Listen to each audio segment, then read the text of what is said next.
এই black forest কেকটার order cancel হয়ে গেল, তাই কেটে বাড়িতেই খেয়ে ফেললাম। না না, এরকম কোনো ঘটনা আমার সাথে ঘটেনি। আমার 5টা ব্ল্যাক ফরেস্ট পেস্ট্রি অর্ডার ছিল, তাই 1 পাউন্ড সাইজের একটা কেক আমি বেক করে নিয়েছিলাম। তো যেভাবে আর কি ব্ল্যাক ফরেস্ট কেক হয় সেইভাবেই বানিয়ে নিয়েছিলাম। 1 পাউন্ড কেকে 6টা স্লাইসই বেরোয়। তো আমি দিদিকে বললাম যে তুমি কি 6 পিস নিয়ে নেবে? তো দিদিও ভীষণ ভালো, আমার রিপিটেডই ক্লায়েন্ট। দিদি আমার থেকে সব সময় কেক অর্ডার করে যে কোনো পারপাসে। তো এটাও কোনো কিছু হয়তো দিদির অকেশন ছিল, সেটা আমার ঠিক জানা নেই। দিদিকে জাস্ট একবার বলাতেই দিদি বলে যে হ্যাঁ তুমি 6 পিসই পাঠিয়ে দাও, আমার কোনো সমস্যা নেই। তো আমার পেস্ট্রিগুলো আমার বাবা ডেলিভারি করে দিয়েছিল, মানকুণ্ডু থেকে অর্ডার ছিল। এই পেস্ট্রিগুলো দেখার পর কার কার ক্রেভিং হচ্ছে খাওয়ার জন্য একটা কমেন্ট করো তো।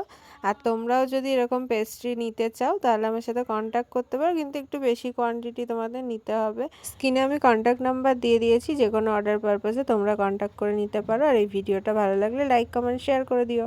Thanks for watching, by.